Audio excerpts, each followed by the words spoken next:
The research that's being published in PeerJ really originates around this idea that climate change is driving many species to shift their range poleward in order to maintain their environmental niches. Now, while this topic is true and critical for many different species, among the marine taxa that might be particularly vulnerable to climate-driven shifts are sharks.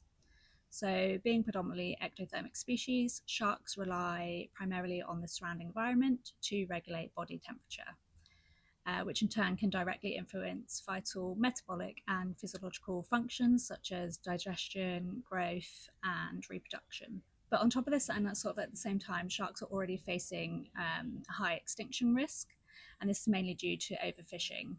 And due to things like their life history characteristics, so things like late maturity, low fecundity, and long lifespans, these traits can sort of reduce their capacity to recover once populations are depleted.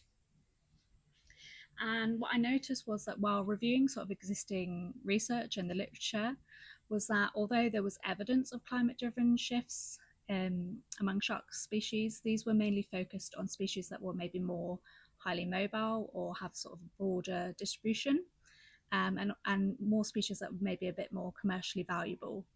And there was sort of less focus on species that might have a maybe more limited range or specific range, such as endemic species. Therefore, that really led this research to being focused on the whitefin swell shark, also known as Cephalocilum albopinum, which is a benthic cat shark endemic to southeast Australia, and is currently listed as critically endangered on the International Union for Conservation of Nature's Red List. So really the goal of the study was to assess the potential effects of climate change on the whitefin swell shark. And to achieve this, we use maximum entropy modelling, also known as MaxEnt. And first, we wanted to estimate the current distribution of the whitefin swell shark. We then secondly wanted to estimate the future distribution under various different climate change scenarios. And then thirdly, we wanted to look at the extent to which currently designated marine protected areas provided coverage under both the current and future distribution for the whitefin swell shark. And in this research, we considered both the middle and end of the century, and this was under 6 different shared socioeconomic pathways, which basically represents different levels of global emissions and different climate change scenarios. So what our findings revealed was that under present day conditions, our model predicted the core distribution of suitable habitat for the whitefin swell shark to be in the Great Australian Bight.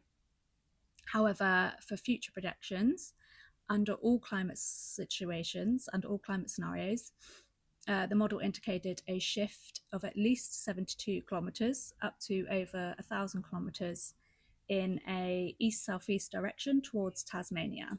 We also found that for all future scenarios except for one, that suitable habitat for the whitefin swell shark is expected to decline. And this was especially true under the sort of high emissions pathways. So by the end of the century, we predicted a loss of more than 70% of suitable habitat for the whitefin swell shark. And additionally to this, again, under all future scenarios except for one, we found that suitable habitat within currently designated marine protected areas is also projected to decrease. Again, under the high emission scenario, by the end of the century, this could result in a loss of nearly 90% coverage, and that leaves only around 2.5% of suitable habitat remaining within a marine protected area.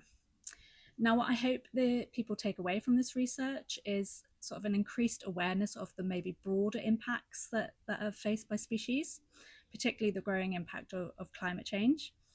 And while threats like overfishing are still significant, I hope the case of the whitefin swell shark highlights the urgency of maybe adapting conservation issues to address both current and future environmental shifts.